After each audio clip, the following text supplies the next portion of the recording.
de se rappeler mutuellement euh, l'importance du mariage à notre époque et évoquer certaines causes qui font que aujourd'hui, malheureusement, les mariages sont catastrophiques. Il y a beaucoup de divorces et on va essayer de donner des solutions liées à notre faible et modeste expérience dans ce domaine du zawaj. Donc, cette série de live comportera 8 lives. Euh, on essaiera d'en faire chaque semaine afin de pouvoir, afin de pouvoir trouver des solutions ensemble vis-à-vis de ce fléau. Donc, le live d'aujourd'hui a pour titre Pourquoi se marier? D'accord? Donc, il faut savoir que Allah Azza wa Jal, il a mis naturellement le désir vers le sexe opposé vis-à-vis de l'être humain, afin qu'on puisse perpétrer notre espèce. Et il a mis des conditions et des solutions pour qu'on puisse soulager ce désir, et cela est bien évidemment le mariage. Et c'est un acte d'adoration, mais un moyen aussi d'obtenir des bénéfices ici-bas et aussi des récompenses dans l'au-delà. Et si on revient à l'histoire de Adam et qu'on médite, je pense que tout le monde connaît l'histoire de Adam, on va se rendre compte que même un prophète qui est au Jannah, dans la demeure des délices, peut éprouver de la solitude et de la lassitude sans une femme à ses côtés. Alors que il était avec la meilleure des compagnies, les anges, et bien évidemment Allah Azza wa Jal. La meilleure des compagnies, Allah, puis après les anges, bien sûr. Donc Allah Azza wa Jal a créé Hawa afin de le soulager et le compléter. Et dans le Coran, Allah il dit وَمِنْ آيَاتِهِ أَنْ خَلَقَ لَكُم مِّنْ أَنفُسِكُمْ أَزْوَاجًا لِتَسْكُنُوا إِلَيْهَا وَجَعَلَ بَيْنَكُم مَّوَدَّةً وَرَحْمَةً.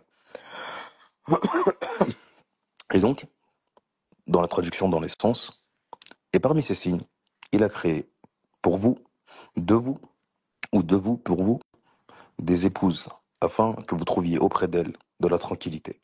Et il a mis entre vous de l'amour et de la miséricorde. Et le mariage, c'est la sunna des prophètes. Le prophète alayhi salatu wassalam dit, le mariage fait partie de ma sunna. Et celui qui ne suit pas ma sunna ne fait pas partie de moi. Donc, on voit que le mariage, c'est un acte religieux qui sert à nous préserver. Mais le problème, quel est le problème? C'est qu'aujourd'hui, ça a été pris à la légère. Ça a été altéré par nos modes de vie, nos influences, par les films et les séries qu'on a regardées, où on voit la fornication, on voit la débauche. Également, ça a été altéré par les réseaux sociaux et la nudité constante qui excite notre œil et nous fait perdre le discernement dans notre choix vis-à-vis du bon conjoint ou de la bonne conjointe. Excusez-moi, je suis un petit peu malade. Donc la valeur du mariage, malheureusement dans notre cœur, elle a été diminuée également par nos péchés. Le fait de faire des péchés, ça a des impacts réels sur nos poitrines. Et donc, aujourd'hui, on se marie comme si on sortait ensemble. Et c'est ça le problème.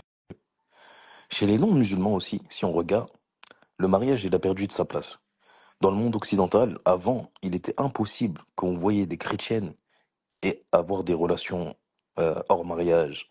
Là, je vous parle il y a plus de 100 ans. Et si vous regardez même dans les vidéos sur YouTube, euh, je sais plus, c'est en noir et blanc, ça s'appelle Lena, je crois.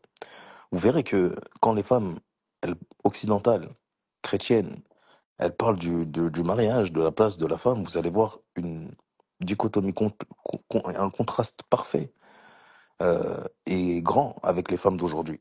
D'accord? C'est-à-dire que elles ont plus une vision de mariage. Les femmes chrétiennes d'il y a 100 ans, quand on regarde les vidéos en noir et blanc, elles ont plus une vision islamique du mariage que certaines de nos femmes, de nos sœurs musulmanes aujourd'hui. Et ça, c'est un gros problème. Et maintenant, nous, les musulmans, on imite les non-musulmans à l'heure actuelle. Et on trouve que beaucoup d'entre nous sortent ensemble, se marient, on commet beaucoup de péchés. Puis après, une fois qu'on a tout fini, on cherche à se ranger. Et donc, les gens, ils se précipitent, ils se marient du jour au lendemain, euh, très vite. Alors que le mariage, c'est une union de deux familles. Mais pourquoi ils se précipitent? Parce qu'ils sont dans les péchés de la majorité des cas. D'accord?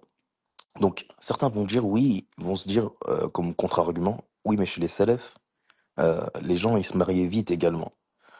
Et tout le village se connaissait. Mais le problème, c'est que tout le village se connaissait. Yani, ils se mariaient très vite, mais ils se connaissaient. Ils savaient de quelle maison était le marié ou la mariée, comment cet enfant avait grandi. Ils voyaient ses adorations, s'ils allaient à la mosquée, etc. Alors qu'aujourd'hui, de par le développement urbain, on connaît rien de la famille, on connaît rien des personnes avec qui on se met. Et donc, les gens se lancent dans des mariages, ils présentent que très peu les parents, ils apprennent d'abord eux à se connaître, mais ils oublient que le mariage, c'est une histoire de famille. Et aussi, certains, ils se marient pour fuir la zina, parce qu'ils sont empêtrés dans certains péchés, comme la pornographie, comme le fait de regarder dans le haram, comme le fait d'avoir déjà connu dans le haram. Donc ils veulent fuir cette zina. Et c'est noble.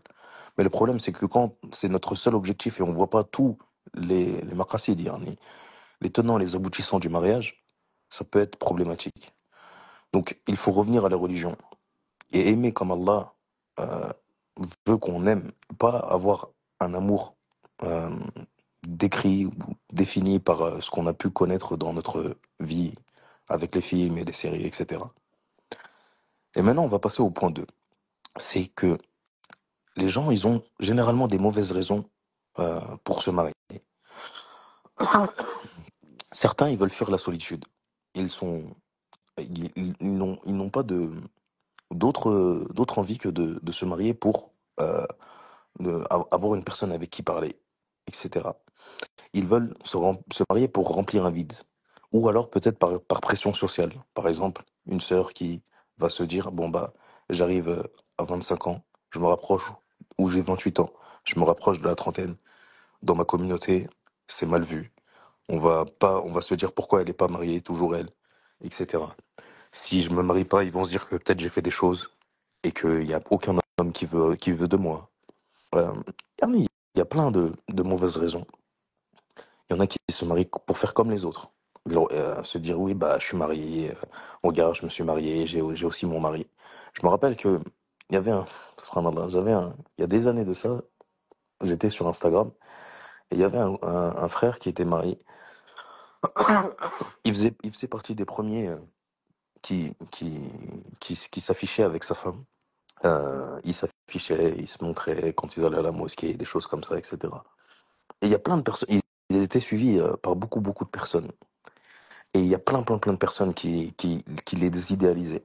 Mais moi, je connaissais pas de là, je l'avais déjà vu, etc. Puis un jour, je l'ai rencontré à la mosquée, ce frère, on a sympathisé. Et 1 ou 2 ans après, il m'a annoncé qu'ils ont divorcé. Et j'étais étonné parce que ce qu'on voyait sur les réseaux sociaux, c'était vraiment, vraiment, euh, euh, bah, voilà, il montrait que ce qu'il voulait montrer en fait. Et il m'a raconté des choses et des comportements. Bon, après, j'ai eu qu'une version, je connaissais pas la version de la sœur, mais c'était aux antipodes de ce que nous, on pouvait imaginer sur ce couple.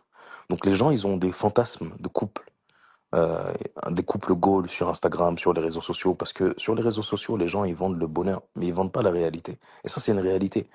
Et lorsqu'on voit ces personnes-là, on y croit, on se dit que les personnes essayent mais sont honnêtes, alors que pour la majorité des cas, c'est de la poudre aux yeux. Et on voit qu'il y a des nouveaux phénomènes, des femmes qui exhibent leur mari avec leurs enfants. Elles montrent leur routine, quand elles sont dans la cuisine, les plats qu'elles font, les machines qu'elles achètent. C'est des influenceuses. Et elles créent une envie chez nos sœurs d'être comme elles. Et le problème, c'est que ce genre de sœurs, elles déconnectent nos jeunes sœurs de la niya de se marier pour Allah. Mais ces sœurs, elles veulent se marier pour ressembler à ces femmes. Et ça, c'est un gros problème. Comme le prophète alayhi salatu wassalam, il a dit, Innamal a'malu binniyat, les actes ne valent que par leurs intentions. Donc c'est-à-dire que elles peuvent passer à côté de grandes récompenses visées juste à cause d'une mauvaise niya. Et quand on creuse vis-à-vis de ces influenceuses, on se rend compte que aussi leur vie elle est catastrophique dans les coulisses. Euh, chez et même chez les musulmans ou chez les non-musulmans, quand on regarde les couples Gaulle aux États-Unis, on regarde les acteurs les plus connus comme, je sais pas moi, celui qui a fait, comment il s'appelle, Johnny Depp, là. Pirates des Caraïbes. Il était là, personne ne pouvait se dire qu'il vivait la misère avec sa femme. Ils ont fait un procès, ils se sont humiliés devant le monde entier. Euh, et il est apparu qu'elle le battait et que, enfin, des choses incroyables, comme Will Smith. Will Smith, le grand acteur, etc. On a appris que sa femme le trompait, alors qu'il montrait la famille parfaite avec des enfants, des beaux enfants, la richesse, etc. Mais en fait, on s'est rendu compte que tout ça, c'était de la poudre aux yeux. Donc, et on n'est pas en reste hein, chez nous, les musulmans. On a nos influenceuses, les Nabila musulmanes, les Kenza, Poupettes, ou je sais pas quoi, qui s'affichent avec leurs enfants, etc. Mais quand tu vois des vidéos où elles sont en crise, en larmes devant leur téléphone, parce que je sais pas quoi, elles ont perdu de l'argent, yani, elles sont pas heureuses au fond. Quand tu es éloigné d'Allah Azzawajal, même si tu as tout l'argent du monde, tu ne seras pas heureux. Donc il faut arrêter de s'identifier à ces personnes-là et chercher à s'identifier au salaf. Euh, et malheureusement, c'est problématique parce que par le manque de contenu fait par les étudiants en sciences, fait par les personnes, les ayants droit de cette darwa, et ben on trouve que les sœurs se lancent et essayent de trouver du contenu ailleurs. Et maintenant, on trouve des sœurs sur TikTok qui font des rappels sur le mariage, etc., alors qu'elles n'ont aucun bagage scientifique et peut-être même pas de compétences mondaines en psychologie. Mais à la hal, c'est ce dans quoi nos sœurs sont tombées malheureusement aujourd'hui.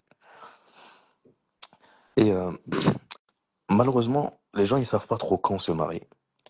Le meilleur moment pour se marier, c'est la jeunesse. Le prophète alayhi salatu wassalam, dans un hadith, il dit: Ya shabab, man istata'a minkum al-ba'ata falyatazawwaj. Celui qui a les capacités de se marier, qu'il se marie, qui a les moyens de se marier, qu'il se marie. La base, c'est de se marier quand on est jeune. Car si on médite, quand on était en primaire, bon, malheureusement, on a été mélangés, on a été dans des écoles mixtes. Peut-être que certains enfants sont tombés amoureux, mais ils ne savaient pas, ils ne comprenaient pas. La yudrik. Ils ne comprennent pas ce que c'est l'amour. D'accord? Mais arrivé au collège, là où il y a la puberté, le boulour, quand on étudie le fiqh, on voit à 15 ans révolus, le collège, etc., puis le lycée, c'est là où la shahwa, les désirs viennent, etc. Et on voit que dans cette étape-là, il y a énormément de personnes qui sont sorties ensemble.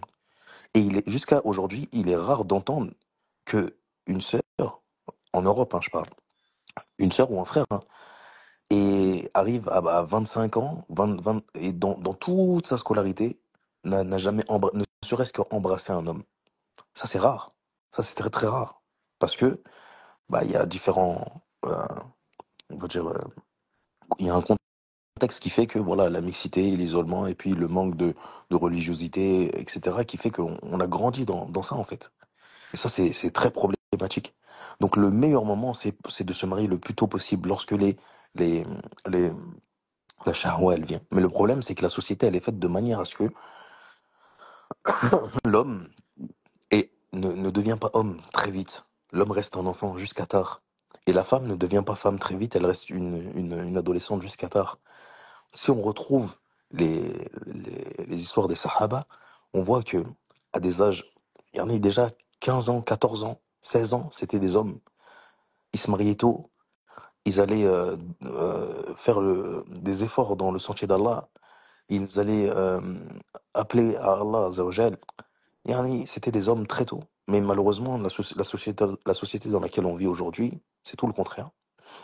On devient homme très très tard, vers 30 ans. C'est rare de voir un homme qui accomplit, et quand j'ai accompli, euh, il a terminé ses études, il a trouvé un travail stable, il a de quoi loger, nourrir, vêtir une femme à 25 ans. C'est très très rare. Bah, c'est un homme qui a fait ça, c'est quelqu'un qui n'a jamais sauté de classe, qui a toujours fait les bons choix. C'est très très rare. C'est plus généralement vers les 30 ans que l'homme est prêt. Et lorsqu'il est prêt, il a 30 ans, qu'est-ce qu'il recherche? Il va peut-être rechercher des filles qui ont 22, 23, 24 ans, qui n'ont jamais connu. Mais les filles de sa génération à lui, qui l'attendaient lui pour se marier, C'est difficile parce que les femmes sont beaucoup plus nombreuses que les hommes. Euh, Il y a beaucoup d'hommes qui sont. La femme, elle attend chez elle que l'homme il vienne la prendre. Mais l'homme, si on enlève dans la communauté musulmane tous les délinquants, tous ceux qui prient pas, tous ceux qui sont dans des études pendant très longtemps, tous ceux qui sont dans le quartier, ils ne font rien du tout. Il reste très peu de profils viables pour ces sœurs-là. Donc il y a beaucoup de sœurs qui sont célibataires, qui souffrent du célibat et qui atteignent des âges qui atteignent des âges avancés entre guillemets, mais parce que il y a beaucoup d'offres, mais il n'y a pas beaucoup de demandes. Et ça, c'est un problème. C'est un gros problème. Donc, le meilleur moment pour se marier, c'est la jeunesse. Et nous, on a fait des erreurs en tant que grand frère. C'est à nous lorsqu'on a des enfants, si qu'on essaye de les marier tôt et qu'on les préserve de la mixité, qu'on les préserve des environnements dans lesquels on a pu grandir, etc. Très- Il y a des gens qui pensent que c'est le mariage, c'est quelque chose qui règle toutes les blessures, ou le mariage, c'est un pansement. Et ça, il n'y a rien de plus faux. Ça peut être vrai dans certains cas, mais ça reste quand même quelque chose de rare. Il y a des gens qui ont des blessures spirituelles. Vraiment. Quand je dis blessures spirituelles, c'est-à-dire qu'elles ont des manques de religiosité. Et ça, c'est généralement, euh, entre guillemets, excusez-moi, des femmes. Les femmes, elles se disent, moi, bon, je veux me mettre dans la religion. Par exemple, je porte pas le voile, je vais porter le voile quand je vais me marier. Je fais pas ceci, je vais faire ceci quand je vais me marier. Je sais pas, j'ai pas appris à cuisine, j'ai pas appris à tenir une maison, je vais faire cela quand je vais me marier. D'accord? Bon, bien sûr, ça diffère et c'est différent vis-à-vis de l'éducation qu'elle a pu recevoir, hein. Je fais pas une généralité, mais euh, si spirituellement tu ne peux pas te construire seul, c'est risqué de, de penser qu'un homme, une créature faible comme toi, va pouvoir construire à ta place le lien qu'il y a entre toi et Allah Azza wa Jal. C'est vraiment très risqué. Parce que dans la plupart des cas, les hommes ne sont pas aptes. Les hommes n'ont pas de formation. Les hommes n'ont pas d'exemple de pères pieux, vertueux, qui sont là, qui sont à la fois des modèles. Parce que nos parents, quand ils ont quitté leur pays, ils sont venus et ils ont voulu nous accorder, on va dire, une bonne situation. Euh, donc ils ont, comme on dit, charbonné. Mais il est très très difficile en Europe de charbonner et à la fois d'être un modèle religieux. Donc, c'est-à-dire que il peut y avoir des hommes qui vont euh, te payer ton logement, te nourrir, te vêtir, mais t'accompagner sur le point de vue spirituel, intellectuel, t'aider dans ta construction personnelle, etc. Il y a des hommes qui ne sont tout simplement pas formés. Ils n'ont pas eu d'exemple de leur père. Ils n'ont jamais vu leur père peut-être lever leur mère et lui dire, Yallah, ça nous salit Layla, ça nous salit Azil Layla. Yani, lève-toi, on va prier ma femme, on va prier cette nuit. On va faire les rawatib. Peut-être ils n'ont jamais vu faire. Même peut-être leur père ne prie pas parce qu'ils ont été empêtrés dans le travail. Donc, ils n'ont pas eu cet exemple-là. Donc, si Allah ne les guide pas et ils ne sont pas altruistes, ils ne vont peut-être pas, ma sœur, te prendre par la main et t'enseigner, en fait. Donc, il y a des femmes, voilà, elles cherchent chez le mari un père, un meilleur ami, un père qui va la protéger, qui va lui enseigner, etc. Un meilleur ami avec qui elle va se rigoler, échanger, avoir des anecdotes, etc. Mais c'est très rare les femmes qui peuvent porter toutes ces multiples casquettes, en fait. La femme, elle s'imagine qu'un homme, il va lui apprendre son dîne comme son père. Mais on voit beaucoup d'étudiants, et même parmi nous, qui ils apprennent pour eux et ils pensent même pas, en fait, c'est même pas, ça vient même pas dans leur esprit, c'est même pas qu'ils veulent pas. Ça vient même pas dans l'esprit d'asseoir sa femme une fois qu'il rentre du cours ou le lendemain et lui dire, Taïb, اجلسي يا زوجتي يعني الأمس تعلمت هذا وهذا و يعني assieds-toi ma femme et hier j'ai appris ça et on a vu ça avec le shir et on a vu ça donc moi je vais te faire un résumé de ce que j'ai pu comprendre. C'est rare, c'est rare et si on questionne beaucoup de sœurs mariées, c'est des choses qui sont très très rares, alors que c'est des choses pour lesquelles l'homme il peut complètement euh, yani, déjà éduquer sa femme, le faire profiter et changer, ne serait-ce que par cet acte, leur relation du tout au tout en fait. D'accord? Et donc la femme, elle s'idéalise cet homme, ce frère, alors qu'il y a beaucoup de frères qui pensent même pas ils apprennent un hadith du prophète alayhi salatu wassalam, ils pensent pas le partager à leur femme. Il y a des hommes qui sont altruistes, qui le font, mais c'est pas tous qui sont comme ça. Il y en a même, Aslan, ils sont même pas intéressés par la science, par l'élévation spirituelle. Ils pensent peut-être que dans l'entrepreneuriat, et maintenant on est dans un truc où c'est l'entrepreneuriat, il faut gagner 10K, il faut être truc, il faut aller à Dubaï. Donc il y a beaucoup qui se détournent de la spiritualité, de le fait d'apprendre, déjà pour soi et pour sa famille. Donc c'est problématique. Donc, mais la femme, elle pense toujours, elle est toujours dans ce cocon. Ouais, je vais avoir cette relation avec mon mari. Mais au final, elle se rend compte que euh, elle voulait une relation où l'homme c'était un père, un fils, un frère, un ami, un oncle. Et au final, elle se rend compte qu'elle se marie juste avec le rôle du fils, en fait. Elle se marie avec son fils, en fait. Dans le sens où elle se marie avec un homme qui voulait juste une femme qui prenne le relais de sa mère. C'est-à-dire que il veut une femme qui fasse la vaisselle, qui cuisine, qui lui fasse son linge, qui s'occupe de lui quand elle est malade, qui passionne sur ses défauts. Et une sorte d'amour conditionnel qu'il n'y a que la mère euh, et lui, il donne pas beaucoup en retour, en fait. Et il y a que la mère qui peut avoir ça pour son enfant, en fait. D'accord? Mais à côté de ça, bon, bah, lui aussi, vu qu'il est dans cette génération, il veut que sa femme elle soit amoureuse de lui, qu'elle soit fan de lui, qu'elle le voit comme un super-héros. Il veut que sa femme soit sexy, comme ce qu'il peut voir quand il est sur la loupe d'Instagram. Donc qu'elle prenne soin d'elle, etc. Mais au final, il n'a pas beaucoup, lui, à donner, hein. Quand on voit sur la balance, il n'a pas beaucoup à donner. Et si la femme se plaint de ça, en lui disant mais tu me sors pas, tu m'apprends pas, euh, kada wa kada, et ben il va se cacher derrière la religion en lui disant bah écoute, moi je fais mes obligations, je te nourris, je te loge, je te vêtis, moi j'ai pas d'obligation en dehors de ça. Sahih, ça c'est vrai. Mais il oublie que l'homme il doit toujours chercher l'ihsan, l'excellence dans son mariage ou dans toute chose d'ailleurs. C'est ça le musulman, il cherche l'ihsan, la meilleure des choses. Le problème aussi, c'est qu'il y a certaines personnes qui pensent que le couple, c'est un pansement. Donc, ils se marient pour guérir certaines blessures. Et là, je pense surtout à des personnes qui ont déjà connu le mariage, comme les femmes qui ont divorcé, qui ont vécu des mauvaises choses, ou qui ont vécu l'amour et qui cherchent à oublier. Ou alors d'autres personnes qui ont des problèmes comme de dépendance affective.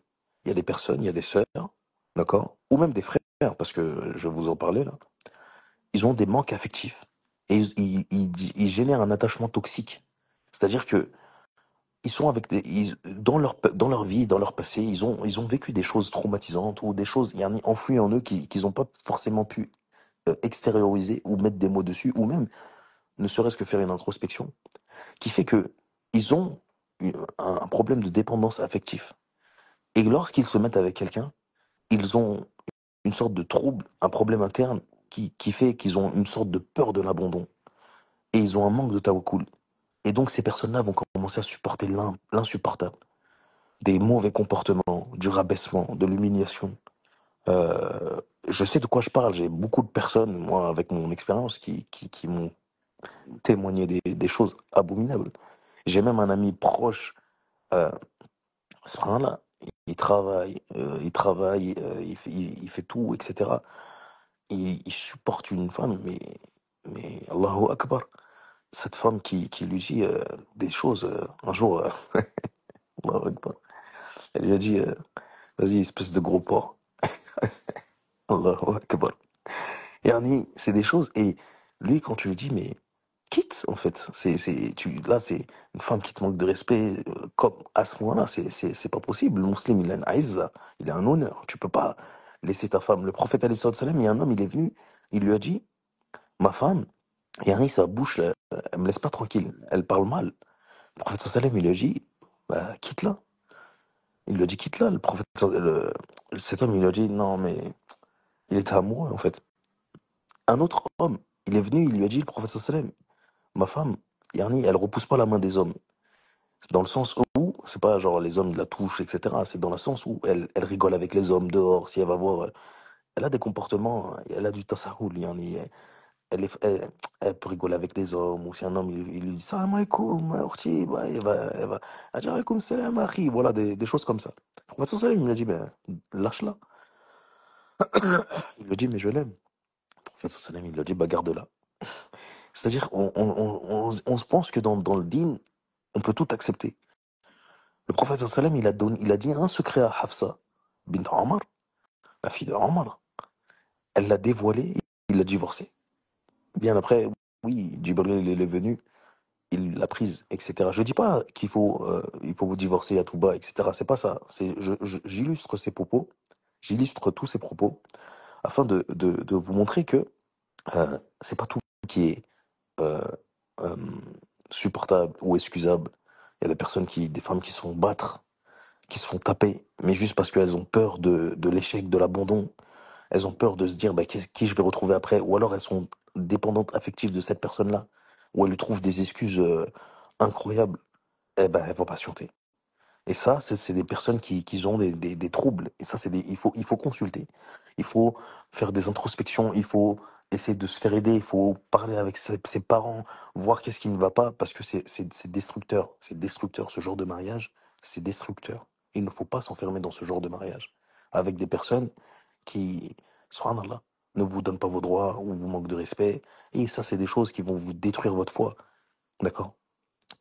Et après, quand vous patientez pour ce genre de personne, pour ce genre d'individu, cette personne-là, elle devient un dieu émotionnel pour vous. Ça devient une divinité. D'accord? Et vous pouvez tomber dans le shirk. Dans le shirk, vis-à-vis du ishq, de cet amour passionnel ou de cette dépendance affective qui va vous faire accepter des choses d'une humiliation que vous ne devez avoir que pour Allah Azza wa Jal. Ou alors, vous allez, pour cette personne-là, faire des péchés. D'accord? Vous allez prendre cette personne en législateur, c'est-à-dire que cette personne va vous interdire, va vous ordonner des choses qui sont peut-être haram, et par soumission, vous allez accepter ça. Ça, c'est du shirk, asghar. C'est du petit polythéisme, d'accord? Et si ton compagnon, ça devient un dieu émotionnel, yani, où tu lui donnes des adorations du cœur, comme l'humiliation que tu dois t'humilier que pour Allah. Le musulman, il s'humilie pas pour une créature. Subhanallah. Il s'humilie pas pour une créature. Zaynab bin Jahsh, quand le prophète alayhi salatu salam, il est venu lui dire, ou plutôt Zayd ibn Haritha, il est venu lui dire que le prophète sallam, il voulait la marier, c'est le prophète alayhi salatu salam. Elle a dit, attends, je vais faire salat istikhara, je vais demander à mon Seigneur. Elle a dit, je vais demander à mon Seigneur. Elle a pas dit, ah non, tout de suite, donne-moi tout de suite. Non, le musulman, il a une izza. On se humilie pas comme ça. D'accord? Et Ibn al-Qayyim, il dit, le cœur ne se corrige que par la sincérité envers Allah. Et il ne se guérit que par le rappel. C'est-à-dire, le cœur, il peut tomber malade. Et ce genre d'amour-là, toxique, c'est des maladies. C'est des grosses maladies. D'accord? Et le dernier point que je voulais aborder dans ce live, c'est que le mariage n'est pas une fin en soi. Il y en a beaucoup qui pensent que ils ont pris au pied de la lettre. Le mariage, c'est 50% de la religion. Taïb. C'est un hadith, fi nazar. Il y en a qui, voilà, bon, on va pas rentrer dans tout ça. Mais c'est quelque chose qui est connu et reconnu, ce mariage. Dans tous les cas, c'est un acte d'adoration. C'est quelque chose de grand. C'est quelque chose qui permet la procréation de la communauté du prophète, alayhi salatu wassalam, qui permet la chasteté, qui permet. Taïb. Donc le mariage, la chèque que c'est la continuité de la communauté. Et c'est quelque chose de grandiose. Et oui, moi, je suis pour que ce soit la moitié de la religion. Mais le problème, c'est que les gens, ils ont pas travaillé l'autre moitié. Yani, tu travailles ta moitié à toi pour que quand tu vas te marier, ça va te compléter tes 100%.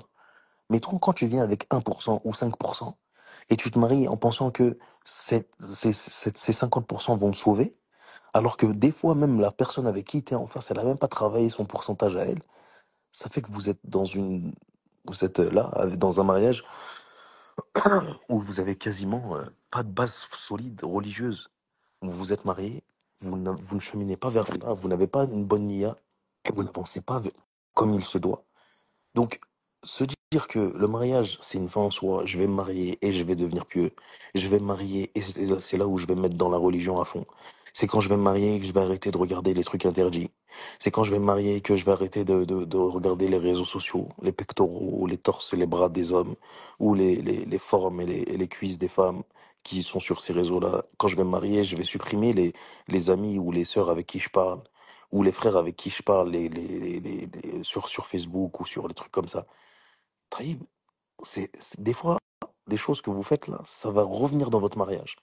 Si vous travaillez pas votre foi en amont, il se peut que les péchés que vous faites aujourd'hui, c'est des choses qui vont revenir dans votre mariage. Comme certains frères pensaient, à tort, oui, moi j'ai jamais connu une femme, mais je suis dans la pornographie, je me masturbe afin de me préserver. Yani ça c'est ghalat, ça c'est une erreur muhim, yani aham.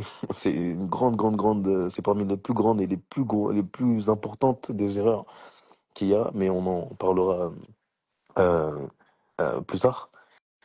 Taïeb, ce frère, il rentre dans un mariage, il a il a jamais connu une femme, il a jamais touché une femme. Taïeb. Mais ses yeux ont vu tous les corps et toutes les couleurs de cheveux et toutes les formes de morphologie et l'intérieur différent de certaines femmes. Et des femmes qui sont épilées, des femmes qui sont préparées. Et il tombe sur une femme, il a jamais connu le mariage et il voit que une femme, eh ben, elle a de la pilosité.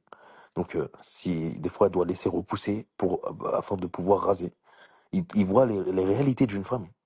Il tombe que voilà, la femme aussi, elle a des odeurs. Donc, elle les cache, etc. Mais c'est humain, même quand on jeûne, même, etc. Et il a du dégoût envers sa femme. Par exemple, là, je vous donne des cas extrêmes. Mais c'est comme quoi des péchés peuvent vous rattraper, en fait. Ou un frère, il parlait avec une sœur. Cette sœur, elle parlait avec lui. Oh, c'est mon pote, etc. Elle se marie. Elle se dit, voilà, je suis mariée. Puis, elle est mariée. Puis, le frère, un jour, il lui renvoie un message. Ça va, tu vas bien? Alors, comment ça va ton mariage? Elle à côté de son mari. Lui, il voit Abou Foulen qui a contacté sa femme. Et là, il a plus confiance en sa femme. Des péchés qui peuvent vous rattraper. Vous rendez pas compte. Donc, en fait, il faut travailler sa spiritualité, travailler sa religion, travailler euh, son, son lien avec Allah et ne pas penser que c'est le mariage qui va venir comme on a ce truc-là de super-héros. C'est le mariage, le super-héros qui va venir vous sauver votre foi. Non. Si vous travaillez votre foi, en plus, Allah Azza wa Jal, il va vous guider vers un mariage sain et un mariage prospère. Mais si vous êtes dans les péchés, vous allez perdre le basira, le fait d'avoir cette vision, le fait d'avoir la bonne intuition du croyant. Il y a une bonne intuition quand le croyant, quand tu crois en Allah, Allah Azza wa Jal, il t'inspire en fait. Il te donne une bonne intuition. Ah non, lui, je sens pas, etc. Mais quand tu es dans les péchés, tu regardes, tu regardes les mauvaises choses, tu écoutes de la musique, tu fais des mauvaises choses, etc. Bah ton cœur, il s'alourdit, il s'alourdit, il s'alourdit. Et des fois, tu vas passer à côté de ce qu'on appelle les red flags. Tu vas passer à côté des drapeaux rouges que c'est la yumkin. Mais c'est pas possible que de base, si t'as ton cerveau sain, euh, tu puisses rentrer dans ce mariage-là. Mais comme ton cœur, il est rempli de péchés, euh, et que tu ne purifies pas par le repentir et par le fait de délaisser ces choses-là, bah tu tombes dans ça. Tu tombes dans des choix catastrophiques. Et c'est aussi, parmi ces choix-là, c'est aussi des châtiments, en fait. C'est des châtiments que le fait de désobéir à Allah, Allah, il t'enlève la protection. On voit le hadith. L'un de vous ne cesse de faire des actions surrogatoires jusqu'à ce que euh, Allah l'aime, et quand il l'aime, il dit, et ainsi de suite, jusqu'à la fin du hadith. Et après, Allah, il dit, dans le hadith Qudsi, il devient la main par laquelle on choisit, et le pied par la... Yani, en gros, il est avec nous. Al-Ma'iyya, il est avec nous. Il nous soutient. Il nous guide. Il nous préserve notre regard. Il nous préserve nos mains, nos membres, nos choix, etc. Mais si on perd ce lien avec Allah Azza wa Jal, comment on peut s'imaginer qu'on va pouvoir réussir à faire des bons choix? C'est Shaitan seulement qui va nous dire, ah vas-y, t'inquiète. elle est comme ci, elle est comme ça, t'inquiète, tu vas pouvoir la changer. Après, elle prie pas, non, t'inquiète pas.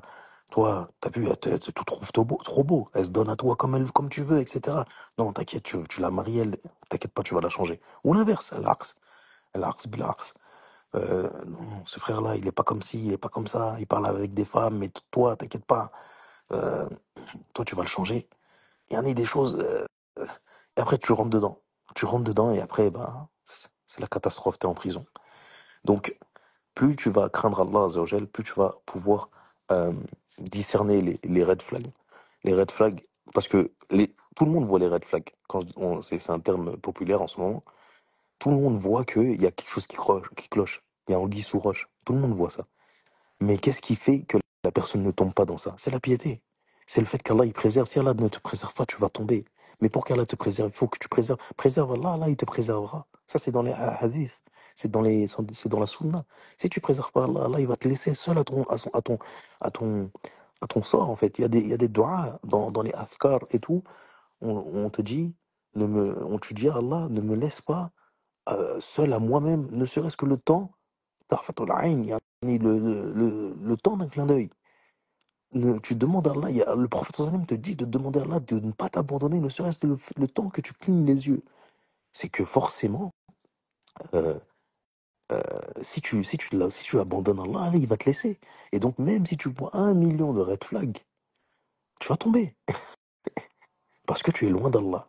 Alors que peut-être que même si tu es proche d'Allah, peut-être que tu vas même pas voir de red flag parce que tu vas être nia. T'as vu, le croyant, il est pas simplet, mais il est. Yani, comment je peux dire ça? Le croyant, le mu'min, il est naïf. Il est naïf. Donc peut-être que tu vas voir aucun red flag. Mais Allah Azza wa Jalla, il va te mettre un truc dans ton cœur. Non, c'est pas le bon. Ou c'est pas la bonne. Et il va te préserver directement. Taïb. Donc, la fin mot de ce live, c'est que tu sois proche d'Allah Azza wa Jalla. Donc,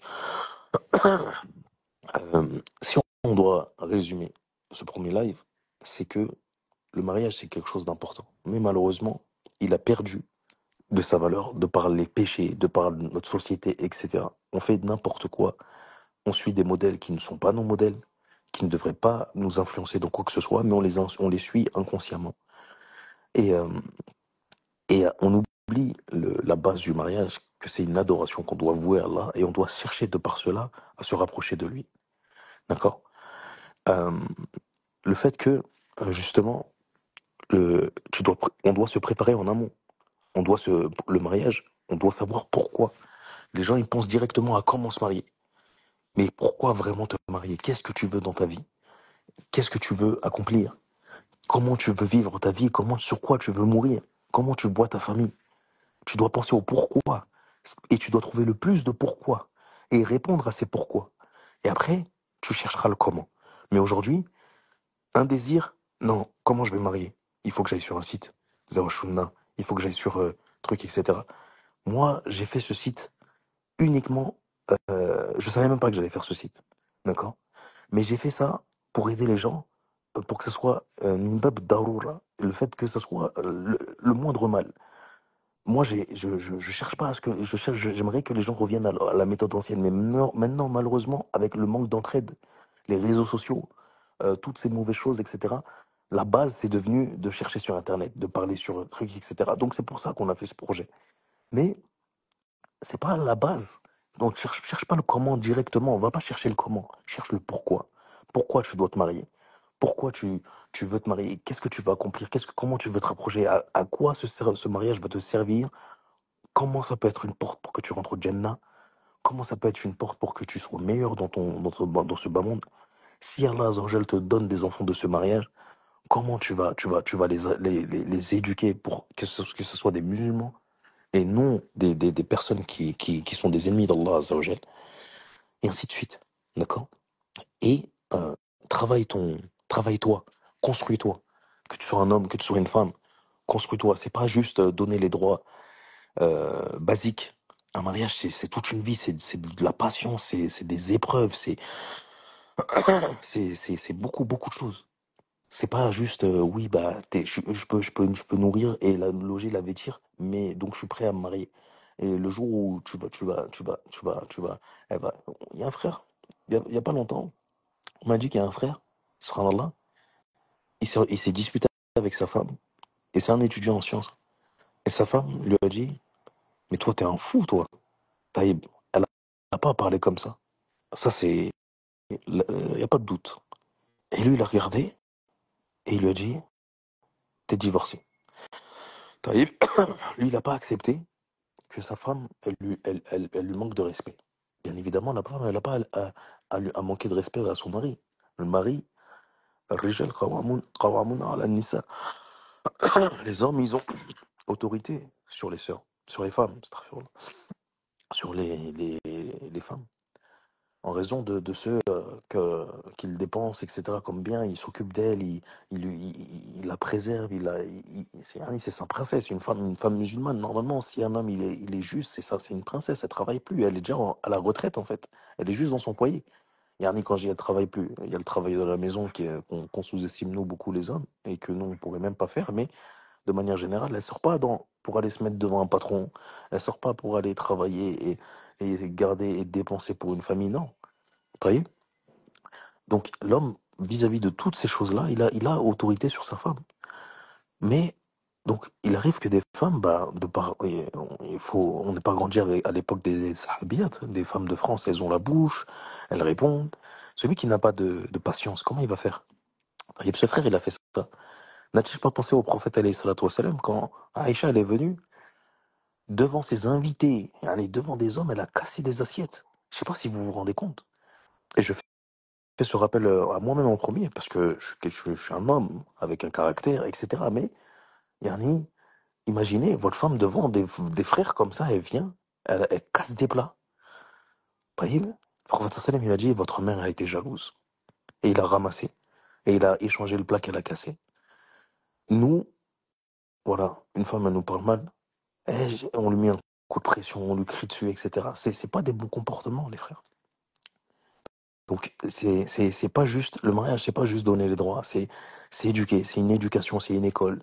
Ça nous apprend la patience, ça nous apprend la miséricorde, ça nous apprend beaucoup, beaucoup de choses. Et si on, yani, si on n'apprend pas comment se marier, comment le prophète, alayhi salatu wassalam, il était, comment les compagnons, ils étaient lorsqu'ils étaient en colère, vous croyez qu'ils n'ont pas eu de dispute? Vous croyez qu'ils se sont pas disputés entre mari et femme? Bien sûr, ils ont eu des disputes. Toutes les choses, comment on appelle ça? Même, vous croyez qu'il n'y avait pas de radin chez les compagnons? Qu'il n'y avait pas d'hommes qui tapaient les femmes? Eux, ils ont été là pour, entre guillemets, euh, nous montrer ce qui était bon, ce qui n'était pas bon. Donc, à nous de tirer les corrections que le prophète alayhi salatu wassalam, a fait sur eux, afin de pouvoir, nous, ne pas reproduire cela. Mais si on lit pas, si on préfère, les frères, ils préfèrent regarder des mangas, et les sœurs, elles préfèrent regarder des influenceuses sur TikTok ou sur les autres réseaux sociaux, mais elles délaissent les livres, elles délaissent la lecture, elles délaissent les gens. Mais aussi, voilà, on est aussi fautif, et il faut que j'adresse un message à mes frères qui sont étudiants en sciences. Il faut s'investir dans les affaires de mariage, raconter les histoires des sahabiyat, les femmes de la communauté, raconter les histoires des, des, des foyers musulmans à l'époque, afin d'avoir des exemples, des exemples pour nos frères et nos sœurs.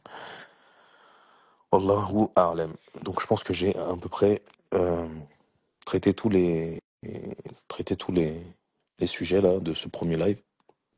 On va essayer d'en faire un chaque semaine sur plusieurs thèmes différents. En tout cas, qu'Allah subhanahu wa ta'ala vous facilite et vous préserve euh, et vous comble de bienfaits, que vous soyez mariés, qu'il vous fasse maintenir votre mariage et qu'il vous fasse œuvrer afin d'améliorer ce mariage-là. Et si vous n'êtes pas marié, qu'il vous accorde la basira, le discernement afin de pouvoir choisir une bonne personne euh, et faire les causes pour se rapprocher de lui. Bi'idhnillah ta'ala. Assalamu alaikum wa rahmatullahi wa barakatuh. وعليكم السلام ورحمة الله وبركاته. Non, les frères. Donc c'est bon. Alors, si tu veux, j'ai quelques questions. Je vais Non, tfaddal. prendre 5 minutes. Tfaddal. Alors, la première question, c'est est-ce qu'un homme qui a un bon comportement et qui prie à la maison est mariable? Est-ce qu'un homme qui a un bon comportement et qui prie à la maison est mariable? Taïb. Le, le, le fait, la base de la prière pour un homme, c'est à la mosquée. Et moi, je ne vais pas faire partie de ces frères qui vont, parce que voilà, on a fait la hijra, on a commencé à étudier et qu'on commence à prier euh, à la mosquée nos prières, que commencer à dire oui, la base, ceux qui font pas ça, c'est. Alors qu'il y a quelques années, euh, on est sur Paris, on est là, on va pas forcément prier à la mosquée. Vous voyez. Donc, oui, la base de la prière, c'est à la mosquée. Maintenant, euh, il faut, et c'est celle qui peut trouver un homme qui prie à la mosquée, toutes ses prières, et surtout en Europe, hein, je parle pas en pays musulman, parce qu'en pays musulman, voilà, il n'y a pas trop d'excuses, mais en France, avec le travail, avec le fait que les gens ils sont éloignés du dîn, etc., si elle trouve ça, c'est une pépite. Il faut pas qu'elle le lâche, si vraiment c'est. Bon, il n'y a pas que ça à regarder, hein. Et ça, on fera un live plus tard pour voir ce. Parce que une personne, elle peut être exceptionnelle dans la pratique en apparence, mais ne pas forcément être un bon profil pour le mariage. Donc il faut pas se dire, il fait toutes ses prières, il est comme ça, etc. C'est le mari idéal. Non, il faut voir en globalité, il faut pas juste voir point par point. T'as vu. Mais il y a des indices qui montrent que c'est des bonnes choses. Ensuite, le fait qu'il prie, déjà, s'il prie et il rate aucune prière, c'est déjà quelque chose de bien. C'est déjà quelque chose de grand. C'est-à-dire que euh, il prie, euh, comment on appelle ça? Il prie, il a tout fait pour trouver un travail qui fait qu'il ne regroupe pas ses prières. Chaque jour, il prie minimum 5 prières et il les prie à l'heure. Et prier à l'heure, c'est pas juste, pas directement quand elle sonne, mais c'est prier avant qu'une prière sorte de son temps. Ben ça, c'est déjà excellent pour un profil qui est en Europe. C'est excellent. Maintenant, sachez que même parmi les étudiants de Toulab el-Ilm, il y en a certains que lorsqu'ils étudient l'ilm et qu'ils voient qu'il y a certaines divergences, même quand ils rentrent en Europe, ils prient pas forcément au masjid. Donc, yani, faut voir des globalités. Déjà, il faut quelqu'un qui prie ses 5 prières, qui prie à l'heure. Maintenant, s'il prie pas toutes ses prières à la mosquée, faut voir où il est. Si en termes musulmans, là, c'est vrai que c'est un problème, parce que là, il entend l'adhan. Le prophète sallallahu alayhi wa sallam, il a dit à celui qui entend l'adhan, réponds à l'appel, alors que c'était un aveugle. Si il enterre de kufr, bah là, il faut voir. Il y a beaucoup de choses. Il y a Shaitan, il y a la paresse, etc. Donc, déjà, c'est déjà bien s'il maintient toutes ses prières. Personnellement, moi, en tant que père, et que si je vivais encore là-bas, bah, c'est quelque chose qui m'aurait apaisé. Donc, je vais pas vous conseiller, mais c'est pas un profil à mettre de côté juste parce qu'il ne prie pas à la mosquée. Par contre, oui, il faut qu'il aille au Jumu'ah, il faut qu'il essaie de faire un effort, il faut le pousser vis-à-vis de ça, lui montrer que c'est une obligation chez les Hanabila, la prière en Jama'a, d'accord? Etc. Lui montrer que, si c'est de la vie que vous suivez, bien sûr, parce que dans certaines écoles, la prière à la mosquée, elle est recommandée, fortement recommandée, mais le sawab, c'est que c'est obligatoire. Et le prophète sallam, il a dit, si je, Yani, il a voulu brûler les maisons, il l'a pas fait, il a voulu mettre quelqu'un à sa place pour brûler les maisons de ceux qui prient pas. Si le prophète sallam veut faire quelque chose comme ça, c'est que ça montre que l'obligation, en fait. Mais voilà, sachez qu'il y a des divergences dans ces trucs-là, etc. Mais bon, ça c'est encore un autre sujet. Tfaddal, akhi. Alors, alors, est-ce que tu aurais des conseils pour acquérir un bon comportement? Un bon comportement pour une femme ou pour un homme. Euh, des conseils, il faut s'inspirer des exemples. Les mauvais comportements, généralement, on les prend de parce qu'on voit, de manière générale. Moi, je sais que mon petit frère que j'aime de tout mon cœur, quand on était petit, il regardait beaucoup les Simpsons. Il regardait beaucoup les Simpsons, ce dessin animé stupide, où il y a le père de famille, là, Homer, là, qui est vraiment débile. Et mon petit frère, il imitait cet homme. Il imitait cet individu. Et il a commencé à avoir des caractéristiques comme ça. Après, bon, il a changé, alhamdoulilah. Mais j'ai vu que, de par le fait de regarder ça, ça avait un impact sur lui. Ma petite sœur, c'est pareil. Ma petite sœur, elle est des années 2000. Elle est née euh, quand il y avait tout ce qui était télé-réalité. Bah, du jour au lendemain, elle a commencé à me répondre. Alors que je suis plus âgé qu'elle de vraiment plusieurs années. Elle a commencé à me répondre, commencé à faire des choses qu'elle ne faisait pas. Parce qu'elle regardait moi, je l'ai interprété comme ça. Bon, maintenant, elle a grandi, machallah, Allah Mubarak, qu'Allah la préserve. Mais, euh, donc, je pense qu'on est impacté réellement par ce qu'on regarde et par ceux dont on s'inspire. Le cœur, les, c'est-à-dire que quand vous regardez des femmes qui sont vulgaires, même il y a des conseillères dans le mariage qui sont vulgaires aujourd'hui sur TikTok, elles insultent. Quand vous regardez des gens comme Bassem qui insultent, forcément, vous allez vous imprégner de ça, petit à petit, sauf si vraiment vos parents vous ont donné une éducation euh, solide qui fait que vous avez des limites, mais on est imprégné. Donc, le fait il faut vider le récipient, donc arrêter de regarder les mauvaises personnes, les mauvais exemples, et s'inspirer des bons exemples. Et qui sont les bons exemples? C'est les CLF. Donc, il faut lire, se forcer à lire, chercher à écouter, regarder sur Internet si les frères, les Toubab El Aïm, ils n'ont pas fait des biographies des savants. Il faut que les frères aussi, les frères qui sont aussi, demain, il y a des frères qui entendent, qui sont Toubab El Aïm, qui entendent mon rappel, enseigner les histoires des sahabiyat, des personnes, c'est eux qui devraient être les influenceurs qui devraient influencer la communauté musulmane. Donc déjà, ça c'est le premier point.